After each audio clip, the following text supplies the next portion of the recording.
pushing to get rules done to tighten border security and to basically push back on illegal immigration. Now, he's trying to cut a deal with top Democrats, including Chuck Schumer and Nancy Pelosi, over illegal immigration and border security, but they are balking. Mr. Schumer saying, quote, "We told the president at our meeting that we were open to reasonable border security measures alongside the DREAM Act, but this list that he wants goes so far beyond what is reasonable, fails to represent any attempt at compromise." President Trump's new terms would tie any deal that would help the roughly 800,000 illegal immigrants who came here as children, otherwise known as dreamers. It would be tied with a crackdown that he wants on sanctuary cities, illegal immigration, including funding for a border wall, speedier deportations, and hiring thousands of new immigration officials. Let's take this to the political power panel. Bree Payton from The Federalist and liberal commentator Wendy Osefo join me now. Good to see you two. Hello, Thanks Liz. for having me. Bree, what do you think of Democrats balking at the president's new deal for tougher border security? Yeah, I guess I'm really, I can't understand it. I don't know exactly what they were expecting. These are all things that the president promised numerous times on the campaign trail over and over again, right? He said that he would build a border wall. He said that he would be cracking down on sanctuary cities. So, I mean, for Democrats to act like this is a huge surprise and totally came out of left field is really confusing to me. And I think it indicates just really a lack of any sort of understanding or realistic expectations on behalf of Democrats, which is kind of unfortunate because I think with this administration, they could get a lot further if they're willing to compromise and work with the president, you know, and understand where he's coming from. Yeah, I mean, President Obama took the DACA action. Many said it was a constitutional overreach. Wendy, I'd like your thoughts on White House senior advisor Kellyanne Conway defending the president's immigration policy. Let's take a listen. They should actually be calling their friends Chuck and Nancy to say, you know, are you going to give up this deal because you don't want to, why don't you want a border wall constructed? Why don't you want more immigration judges and agents? And why isn't a reasonable policy to limit chain migration? And also to stop these visa overstays and to make sure people that are flouting the law once they're here, breaking the law once they're here, go back. You know, the last part, Wendy, I think Kellyanne is saying, what is so unreasonable about enforcing the law that politicians like Pelosi and Chuck Schumer helped to write?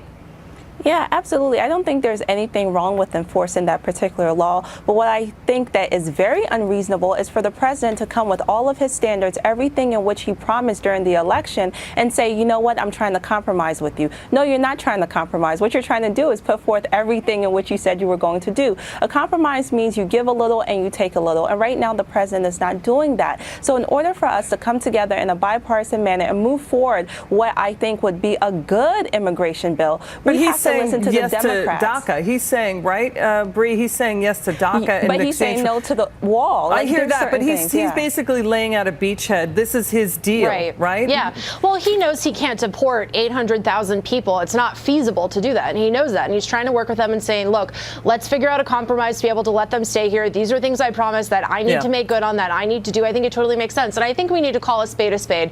DACA is not about helping those kids at all. I mean, even with DACA, they still have to live here as second-class citizens in this country. It doesn't give them full immigration. They're not allowed. But they wouldn't be deported. It's absolutely true. It's absolutely true. Okay, it lets them live here, but they still have to live in like this quasi not fully citizen state, and they're constantly afraid of that the next president is going to make changes. I hear what you're saying. I'll take the other side of that. They would say, you know, deporting them to Central America where they could be killed. Absolutely. That's the fight. That is the debate. But we want to move on. Iran's Revolutionary Guards threatening to attack the U.S. military. President Trump labels them terrorists. The chief of Iran's powerful Revolutionary Guard also saying the U.S. should move its military bases farther away from Iran's borders if it imposes new sanctions against Iran. Now, Wendy, is this further proof the Iran deal was a bad deal? I mean, how seriously should we take this threat? I think we should take any threat to our democracy, you know, highly serious. And I think that this threat, you know, meets that standard. However, I believe that we need to make pivots. Just like I've said on your show many times when it comes to Obamacare, it's not void of errors. And I think the Iran deal also falls under that category. There's definitely pivots that need to be made. And I think that the president also has to be mindful of his words and the words that he uses, because he doesn't want to antagonize any hostile power. We want to do this in a diplomatic way. So again, we can renegotiate, but again, we should not basically poke at the bear and say, hey, you know, we want you to bite us, because that's not what we want. Bree, a quick 10 seconds. Go ahead.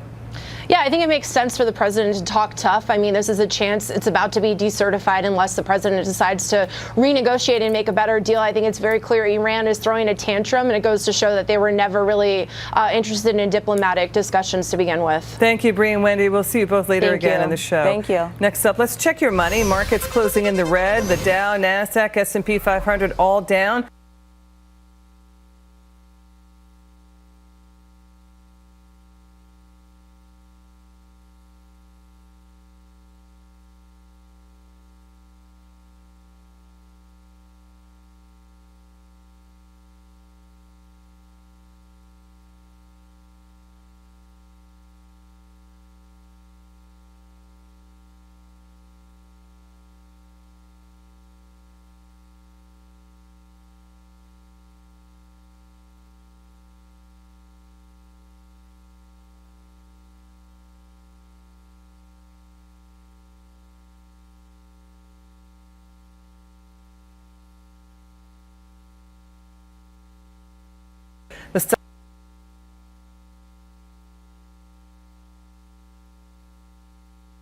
Call 800-573-8780. That's 800-573-8780.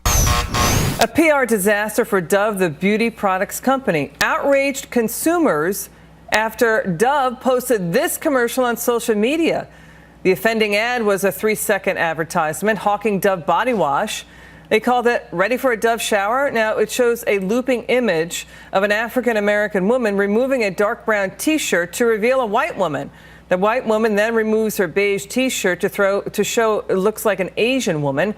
Dove has since yanked the ad, but people downloaded and caught it and put it on social media. Dutch-British consumer goods company Unilever owns Dove. The stock closed the day slightly in the green. Let's bring back Ash. We got Wendy Osefo and Bree Payton with us now. Wendy, what was your reaction to that ad? Oh my goodness, this is a PR disaster and it is a nightmare. And the ad is racially insensitive.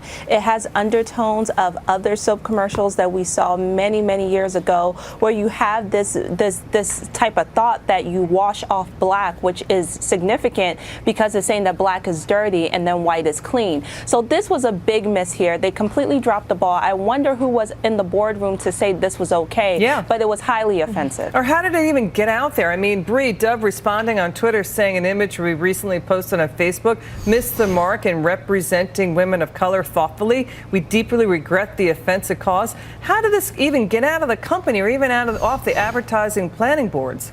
Yeah, I mean, that's a great question. Obviously, this ad is pretty terrible and shocking. I mean, anyone looking at it once would realize that this is a horrible idea.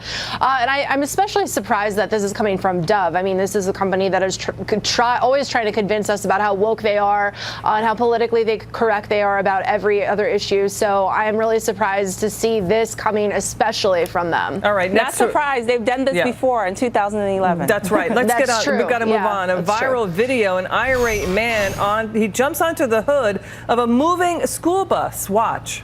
Get